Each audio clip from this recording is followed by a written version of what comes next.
It's about relationships, it's about trust as well. And I get very angry when I read in the national press about care homes. We can't expect them to be delivering outstanding level of care if they go to work worrying about paying their gas bills. Hello, I'm Suhail Mirza and welcome to this special episode of Voices of Care, which is coming from London's Excel Centre at the Care Manager Show. We're proud to be partnering with Caring Times, and we will be speaking to a number of luminaries right across the sector, highlighting some of the challenges it's facing, but also highlighting some of the great things that are being done every day to deliver the best care to individuals. So please join me on this special episode. Thank you. I'm absolutely delighted and privileged to have a very special guest on Voices of Care here from the Care Manager Show. Celebrity who needs no introduction, Lorraine Kelly. Lorraine, thank you so much for sparing a few minutes to come and join us. I'm delighted. I think what you're doing is amazing. Well, I think what you've done is amazing. The energy here has been incredible. You've been here for the day. It's so much verve and energy, and I think you've just been speaking to a bunch of people about the importance of health and social care as a career. Very much so, because, again, I think we're getting better at recognising just what an amazing job it is and making sure that people get the credit that they deserve. I mean, the work that's done is absolutely vital, right from when you're a baby, right up till end of care, your end of life care. And we just have to be a bit more appreciative, I think, as a nation. I think you're right, yeah. And I think it's important that actually to give inspiration to people that they cannot take a variegated path to career. Like when yourself, you gave up university to go into journalism. I did. It doesn't have to be one step after the other. No, it doesn't. And you know what? You can be young, you can be just coming out of college, or you can just be leaving school, or you could be maybe, midlife and thinking I want a change and maybe want to do something that actually gives you so much more delight and gives you so much a sense of self-worth. So you can change and you can go into this sector because, you can change lives and there's not many jobs that you can do that, really. Now, healthcare, I know you have many, many interests, and obviously you were awarded the CBE in 2020 for your contribution to journalism, but also to charity work. And some of that is around healthcare, worldwide cancer research and multiple sclerosis. Yeah, I think, my sister-in-law had MS. And it always felt to me like a lot of these conditions are sort of like Cinderella conditions that get forgotten about. Yep. In the same way that, not that long ago, Alzheimer's was put in the same, dementia was put in the same sort of category. Put under the carpet in a sense. Yes, we don't talk about that. We don't talk about that. And whereas now is great, and I'm very lucky to have a platform on my show that we can talk about these things, but it's important for us to keep pushing that and make sure that you can do whatever you can, to help people. And this is what this event is all about, and what's going here is all about. It's about people. It's not about, we're not making cars or manufacturing stuff. It's about relationships. It's about trust as well, don't you think? Absolutely. And again, that connection with people, and that you can make someone's day. You can make somebody feel better about themselves. You can do something. You can spot a problem before it becomes a crisis, and that's incredible. Well, a couple of final points. You're talking about an individual making a difference, and also to themselves. We have a mental health crisis in this country. Gosh, we are very proud at Newcross, and I'm very proud to lead. We've been giving inclusive inner wellness webinars to across the NHS. Fantastic. And in January we're going to do that for the staff at NHS Orkney. Now I wanted to mention that because I know that Orkney is a very, very important place in your heart. It really is, it's beautiful. I'm so glad that you're going up there and talking to people because this affects all of us. We've all, especially during COVID, I think we all had problems with sort of just dealing with this changing new world. And what I've found, especially, I've been doing this for like 40 years now, I've been doing telly, and the attitudes have changed so much and so much for the better. It's good that people can come in and say, I just don't feel great, and folk go, that's okay, that's all right. And you can talk about your physical health, mental. We've moved along the dial on menopause, for example. People talking about, actually, you know what, that was a subject when I was a lawyer 2 lifetimes ago. Nobody discussed that. I remember we talked about it about 10 years ago because I wanted to talk about it because I was going through it.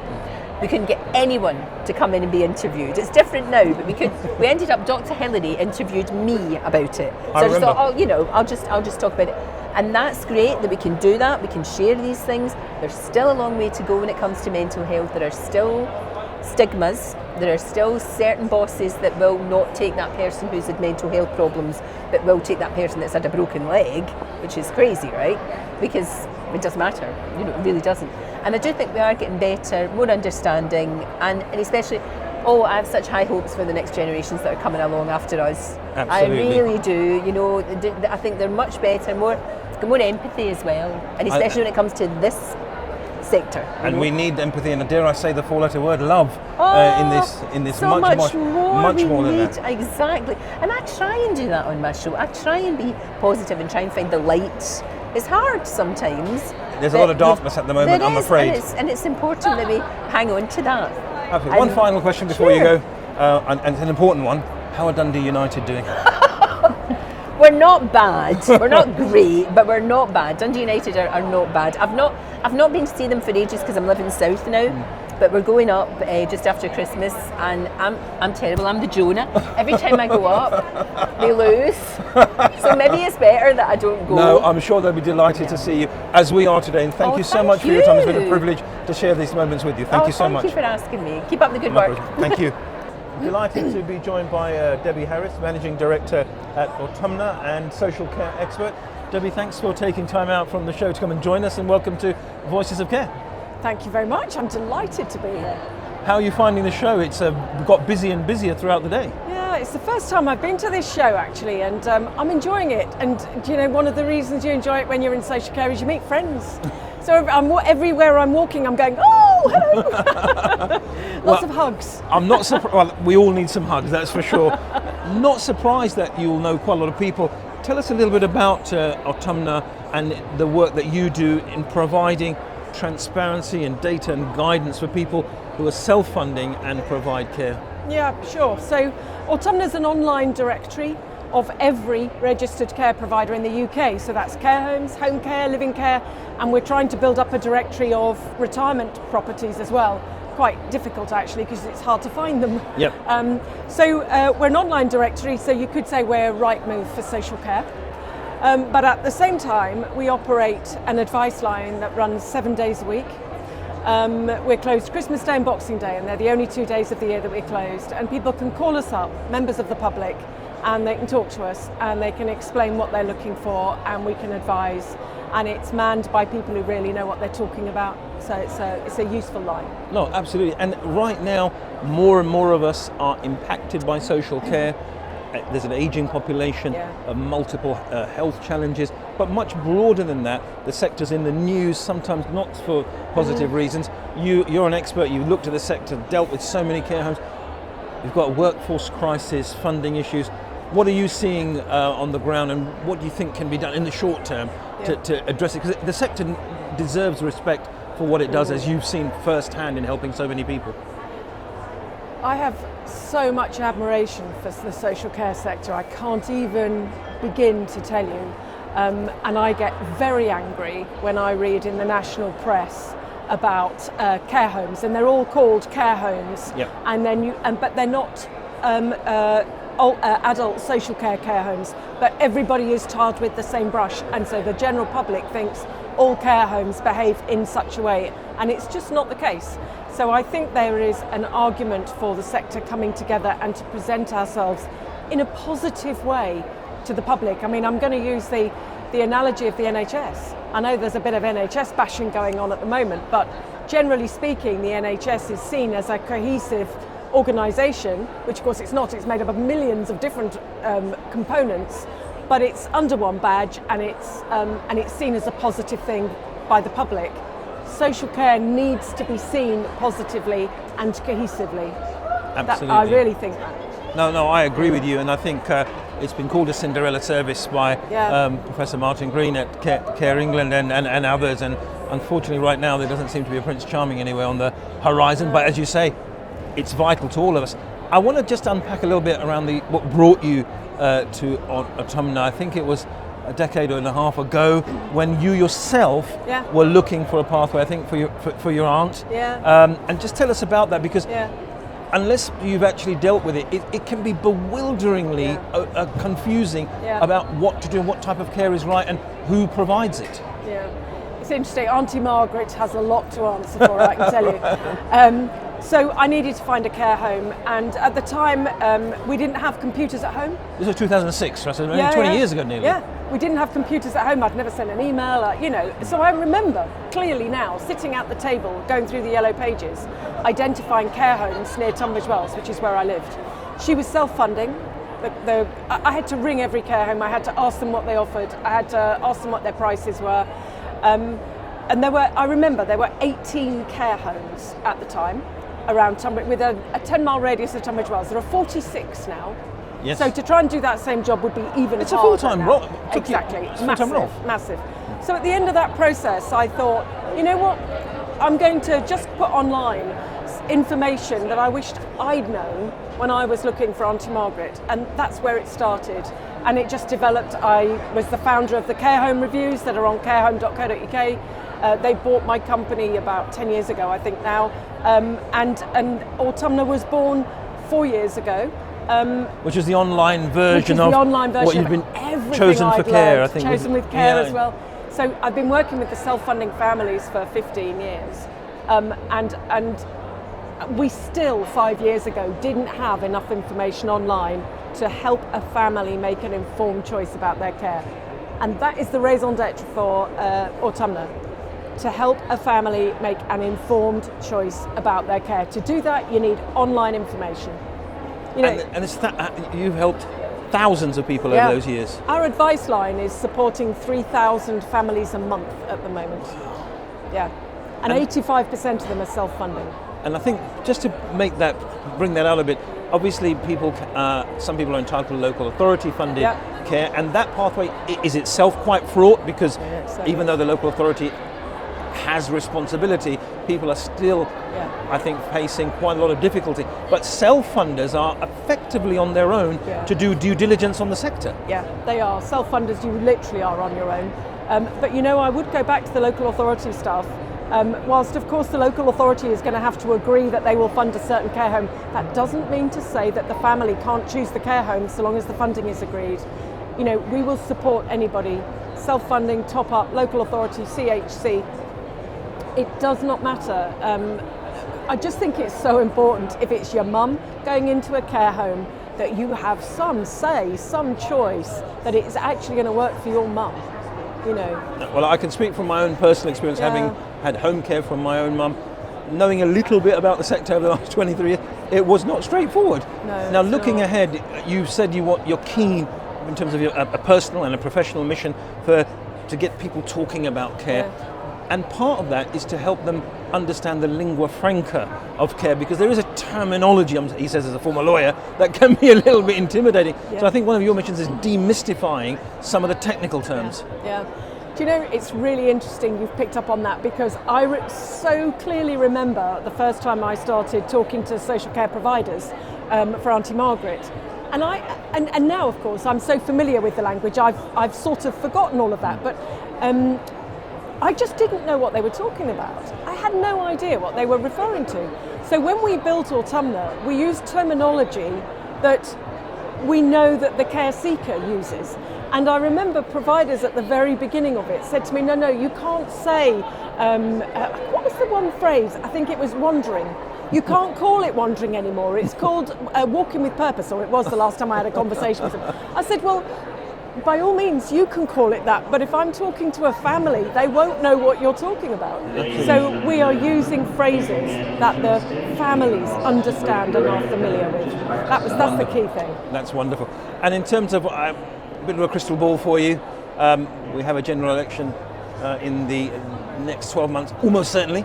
What would you like to see in terms of this mission? I mean, we could be here all day, but just a couple of key things that really the sector deserves. A social care minister that has the first idea about social care. Okay. That would be a hell of a good start, wouldn't it? Do you know what? That would be my first, second and third thing. Seriously. I think on that point I can't disagree. Debbie, thank you so much for your time, for your verve and your passion. My pleasure. My pleasure. Thanks a lot. I'm absolutely delighted to welcome on Voices of Care here at the Care Manager Show, Karolina Gerlich, who hardly needs any introduction, CEO at the Care Workers Charity. Karolina, delighted that you can spare some time to join us, and welcome. Oh, thank you very much for having me. Great to be here. It's our pleasure. It's been a really busy time for you at the Care Workers Charity. You had Professional Carers Week. That went really well, really busy time? Yeah, that was every year in September we organize a week that's specifically for care workers. to recognize the work that they do. We held a lot of webinars. We also had a fundraising walk and a fundraising tea where people could fundraise. So yes, it's an important week because we need to make sure that care workers are really recognized. Absolutely. And I wanted to congratulate you on a big landmark. I think your 10,000 grant Yes. to work. Tell us a little bit about that. That's an amazing mission from 2009 when it all started. Yes, so the charity has now supported over 10,000 care workers with over £5.6 million, which is on one hand an amazing achievement, on the other hand really heartbreaking that so many care workers need our support. In an ideal world we wouldn't need the care workers charity, but we do, and now more so than ever with the cost of living crisis, post-COVID consequences, a lot of care workers need our support. Well, as you say, it's a tragedy in one sense, but a triumph in terms of your passion, someone who was in the care profession and moving forward. I'm reminded at the time of the Professional Care Workers Week, the Social Care Minister, Helen Wadley, said in a celebratory video, talking to care workers, addressing them directly, you are an inspiration, what you do matters. There's a little bit of a gap between that and the reality on the ground for the sector? I think there is. I think the HSC and government in general still doesn't have the proper understanding of what care workers do, of the importance of impact of social care on the economy, on the society, and everything that it brings and contributes. For me, there really has to be a lot of improvement made around reform of social care, investment into social care, proper framework for care workers to be building on their careers. Let's pick up a couple of those themes. You're one of the speakers here at the show. You've been involved in so many sessions over your career. I wanted to pick up on two themes. From the last show, you talked about financial well-being, and I just want you to touch with people, when they talk about well-being, they talk about physical and mental health, but let's talk about financial well-being, how important that is, how does it affect in what you're doing to support the workers there? Well, financial well-being is essential to eat, to have your drink, to have a safe place you call home that is warm. You need money for that in the world that we live in. And unfortunately, we see that many care workers don't even have those needs met. So financial well-being is the basis that on which you build, like Maslow's pyramid of needs. And unfortunately, many people in the workforce don't have the bottom of the pyramid needs met. So we can't expect them to be self-actualizing if they're hungry. We can't expect them to be delivering outstanding level of care if they go to work worrying about paying their gas bills. So there is still a gap in terms of how well care workers are and our expectations of how well they should be helping other people be. And without care workers being well themselves, we shouldn't really have those expectations. And many organisations in social care whom you know very, very well, who are supporters of the Care Workers Charity, Care England, Home Care Association, have published reports asking for extra funding, etc. You also, I think, speaking about recruitment and retention here, and that's such an important point.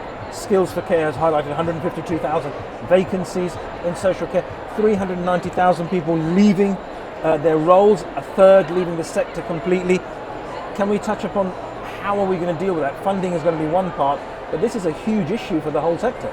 I think retention before recruitment, that's what we really think at the Care Workers Charity. We need to invest more, look after better people who are already in the jobs because they have the experience, they have knowledge and expertise to be doing those jobs well. Many of them don't want to leave, but they don't feel like they have a choice. They have to leave for somewhere for a bit better pay or better hours of work. So I think there are many things to support that retention. Pay obviously is the main thing, and we can't, kid around and pretend that pay isn't important.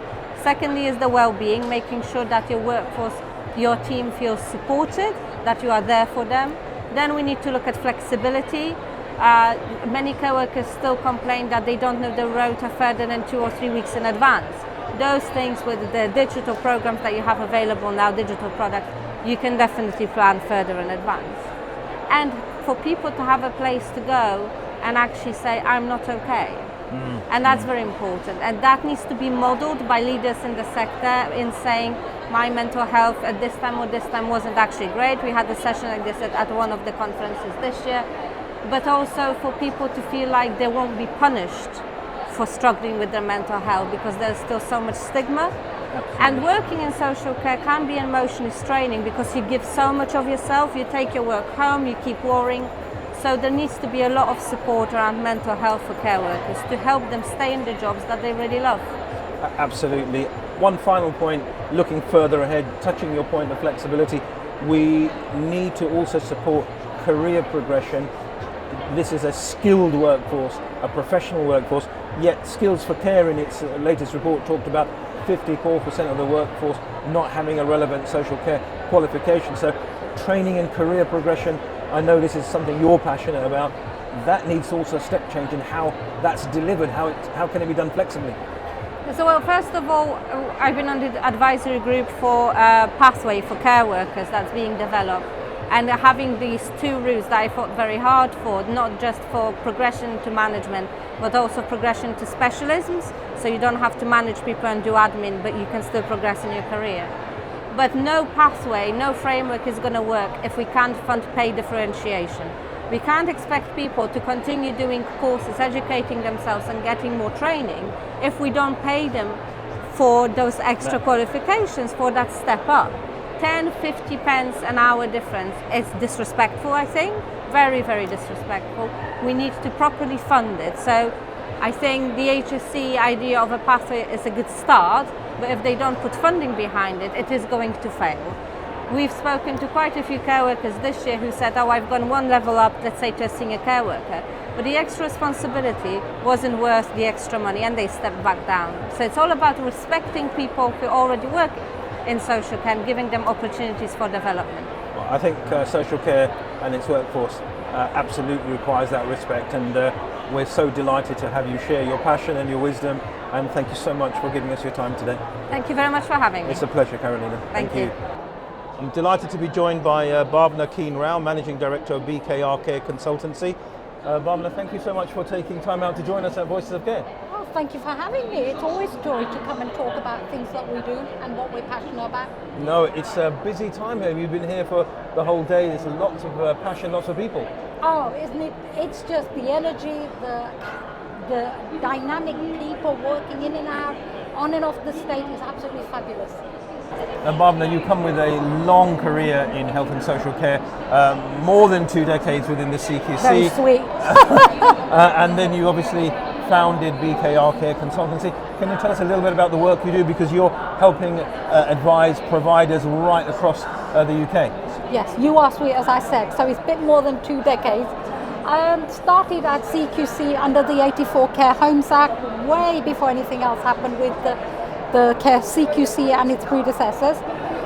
Set up Consultancy in 2010, and we support health and social care, so hospitals, care homes, nurseries, you name it, we're in that field. We do advise, and I'm also advisor to the International Care Ethics Observatory on social care, which is quite unique. So I come away with different perspectives, and we support providers through that. And we've got partnership with Knight Frank, and we've got partnership with Care England. So we try and reach out to as many people as we can on that. Now, social care, obviously the show here is focused on that, but we'll come on to health in a second, of course. It is a very challenging environment. We know the funding challenges, Care England and Home Care Association, National Audit Office, so many reports. But I wanted to touch upon, obviously you advise people in terms of the regulatory regime. Ian Trenholm, the CQC's Chief Executive, has talked about a dynamic regulation and a new strategy. What's your comment on that, and what are you seeing on the ground with providers? So whenever I've been on stage, and they bring me out quite often to discuss the new methodology that CQC are rolling out, and it was rolled out on the 21st to a 14 adopted care providers. Now, internally, I don't think CQC have been able to share that as much with their inspectors. I see a problem coming up. If it works and if it's dynamic, it should be fantastic. The ratings would be dynamic. But for that to be truly applicable and to be equal with the quality that they're talking about, I think you have to have a baseline. So people who haven't been inspected for 4 or 5 years, how can you then judge and base it on an equal footing? So I think there are challenges. If it works, fantastic. If the risk profile of providers is dynamically changed, fantastic. The rating, dynamic, fantastic. But the challenges for an organisation that's got problems and issues, staff internally at CQC are really complaining about, the inspectors are complaining about the regime. So the well-led bid for internal CQC, I think, is a challenge. So how that will work will be one to see for us. Well, I think as the sector looks ahead over the next 12 months, that's going to be something that's going to be really, really important. You talked around your expertise at BKR Care Consultancy across the landscape, including health and the hospitals. We're obviously a year and a half since the Health and Care Act and the integration being put on a statutory footing. You will remember integration being talked about for decades. Oh yes. What are you seeing in terms of, are you seeing more constructive collaboration and constructive dialogue across providers in terms of regulation, but also in terms of the systems? Yeah. So I think there is a real appetite to do something different. I think everyone wants to see this integration, so it's much more married up, it's joined up, it works. Will it work? I don't know. I think the appetite's there. Have we just changed the names and have we changed the boundaries to work? I don't think there's enough resources. I don't think that it's as joined up as we'd like. And of course you've got local authorities going to be scrutinised by CQC as well. So how's that going to work? I really worry about the integration side, but I really hope it works. We desperately need it to work because it's one coin, two separate sides, two faces to one coin. It's got to work. Well, let's see if that's met. Now, I wanted to expand the horizon. We're always keen, of course, in this country to have best practice. There are many other countries that are facing very similar challenges of demography, aging populations, complex multiple morbidities. You sit on the International Care Ethics Observatory. Can you tell us a little bit about that work and how that informs what you do? So ethics is one of the issues that we are aware in health, for example. So if somebody's going to have an abortion, there's the whole thing just kicks in and the ethical discussions are held, there's support, etc. Ethics in social care we're not as good at. So for example, if you've got dementia and you've always had you're a Hindu, for example, which was the case with my father.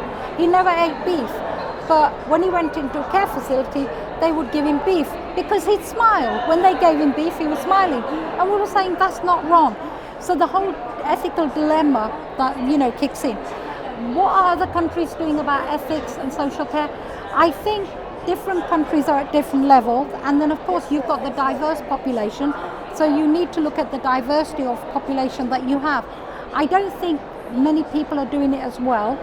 I don't think we're doing as well as we should do, but I think the dialogues are being held.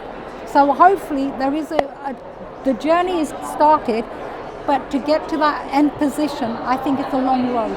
So that's going to also require some culturally informed and comparative approaches in training the workforce, in also the regulating how that's being delivered, because as you say with your father's example, I mean, as a Hindu, that would be something anathema for him to eat that. So I think that's a bit of a change that we have to see in policy in terms of how we do this. We have to see the change in policy. We have to have the drivers in place. We have to have training for the regulator in place. You need the training for care staff in place. When you've got regulatory issues with the regulators, you've got issues with staffing. So how do we train people? You've got funding crisis. How do you make sure that you train people and pay them and attract the right people? Those are the issues that we need to deal with. And I think those are the challenges that the government currently is not accepting. I think the care crisis will continue because we haven't got the government initiative and on board. I think it's been kicked around from pillar to post. It has, and I think the one final question, I know that you're pressed for time. We're going to have an election in the next 12 months, almost certainly. What would you like to see the parties commit to in terms of social care? One or two key things. I would absolutely love for a really positive integrated health and social care with equal footing and fair price for fair care. I think we need to see that. Will it happen? I really hope so. If there's a wish, then that's what I would want. And finally, I would want to see the regulator role change. I want CQC to change in the way it does its regulatory work. So more advisory, less enforcement. On that note, hopefully people will be listening because the podcast is going out nationally. Oh, thank you so much, Bhavna, for your time. Thank you so much for yours. Thank you. Pleasure. So I'm delighted to welcome Samir Patel, Managing Director at Oakland's Rest Home and also Executive Board Member at the Hampshire Care Association. Samir, welcome to Voices of Care and thank you for giving us your time. Suhail, thank you very much for having me. It's an absolute honour and a privilege to be here with you. Thank you. No, it's a buzz already here, first day of the Care Manager Show and lots of people. What a great event. I think I got here early doors to try and set up because I had a bit of a talk that I had to give, but an amazing vibe already, great buzz, and looking forward to the next 2 days. Now you're a health and social care entrepreneur. Can you tell us a little bit about Oakland and also your work with the Hampshire Care Association, just to get some background? Thank you. Well, as we touched upon earlier, actually, I actually started my life at university studying law. My folks were actually involved in pharmacies, in high street pharmacies back in the day, and decided to sell those businesses up and asked me to join the family business and to get involved in the first care home that they bought and opened. And it's kind of grown from there really, and that was 16, 17 years ago. So it's been a long journey and I've got the grey hairs to show for it, the battle scars of this wonderful sector we have the privilege of being part of. And we bought our first nursing home, bought another care home. Actually then we sold the nursing home just thankfully before the crash in 2008. But actually at that time it was quite interesting that having had that background of working in pharmacy and then working in a care service, the parents always thought actually that they knew what they were doing when providing medication to care homes. That actually wasn't the case by any stretch of the imagination, and by working day in and day out you get to learn these sort of slightly different rhythm and rhymes that there are in delivering medication in a care service.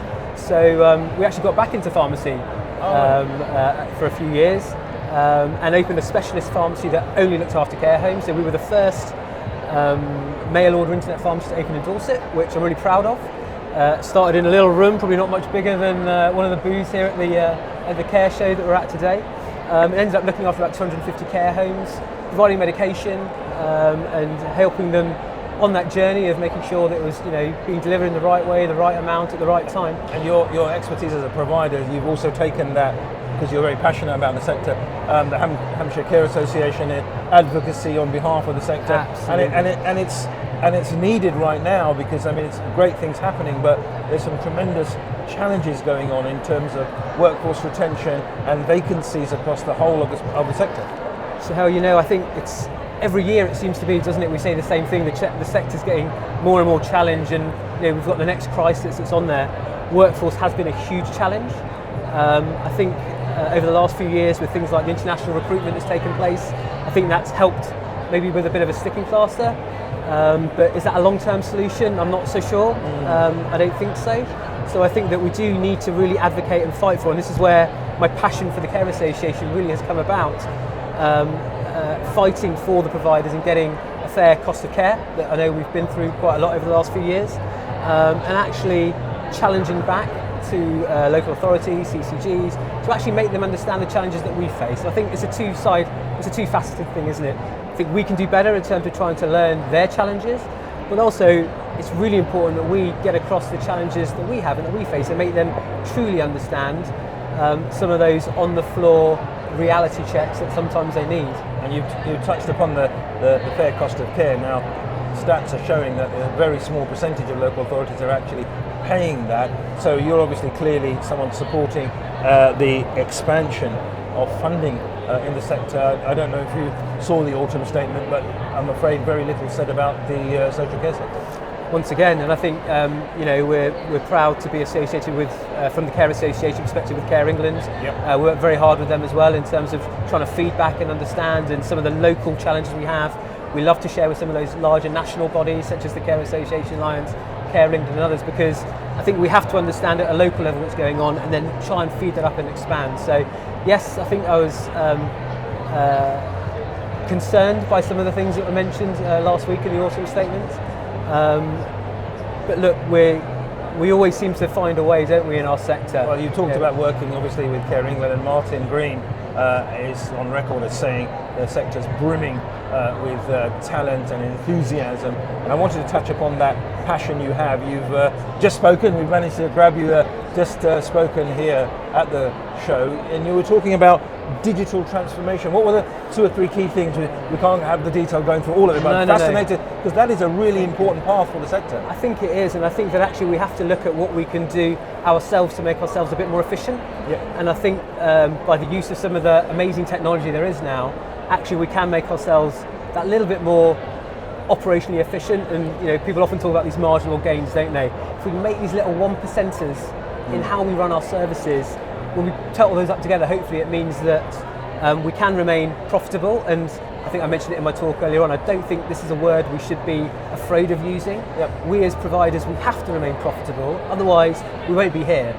And as I say, anything we can do to help maintain that is not a dirty word. It should be used as a word actually that pushes us and strives us to want to be innovative, to want us to implement some of these technology changes, because the residents and the people we have the privilege of looking after, once they get to us now, whether it's a residential home or a nursing home, their needs are much higher than they were 3 or 4 years ago. Yeah. So we need to do more with less.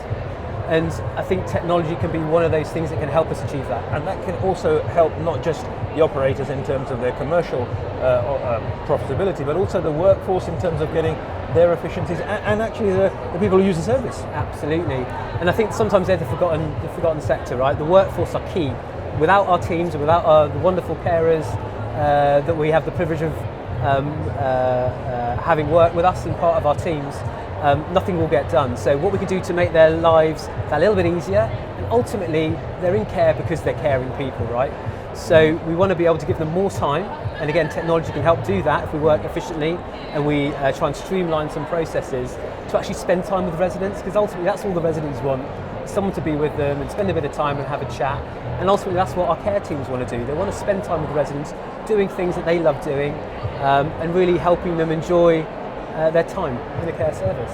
I wanted to end with looking a bit at the future. Now, you'll be aware demographic pressures, Skills for Care are saying we need 440,000 more workers in the sector in the next 10, 12 years.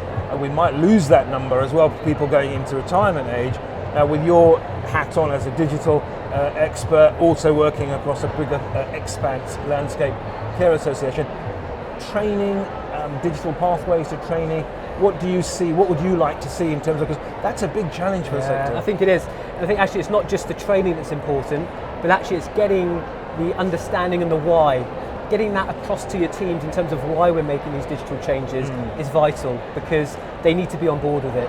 We can't make change if we haven't got everybody on board, unified as one, understanding the direction of travel that we want to go in, because that's ultimately how we will achieve those successes that the digital transformation can have on a service. So spending the time and this innovation, I think also this is forgotten sometimes by some people, is innovation does come at a cost. There is a cost to us as providers in innovating and in making new ways of work applicable in our care services. So it is an investment, but it's also important as part of that journey to actually track that investment. So how much have I invested, and I'm actually seeing that return further on down the line, which again, we all need to track that ROI. It's key when making any change for our business. Absolutely. Last question, putting you on the spot. Next 12 months are definitely going to be a general election. What would you like to see in terms of commitments from the parties about what can make a difference to you as an operator and someone so passionate about the sector? Look, workforce is key, so I think some really good insight into that. Fees again, is really important. But actually, before any of that, I just want to stop seeing social care being a can that's kicked down the road. That somebody to actually grab it by the neck. As you say, there are lots of really passionate, engaged people in this sector doing some amazing, truly amazing things. Let's get everybody together and let's try and solve the funding problem that we have. So we can help delivering some of these amazing outcomes for the people we have the privilege of looking after. Well, hopefully someone will be listening. I'm sure they will. We're broadcasting nationally. Samir, thank you very much for your time and for your passion. Real pleasure. Thank you so much. My pleasure. So that's it from the Voices of Care from London's Excel here at the Care Manager Show in partnership with Caring Times. It's been a privilege for me to listen to so many of the speakers and luminaries share their insights and wisdom. If you've enjoyed this episode, please like, follow or subscribe wherever you receive your podcast from. And if you want to find out more about how we are truly enabling the healthcare workforce of the future, please visit newcrosshealthcare.com/Voices of Care. In the meantime, I'm Suhail Mirza.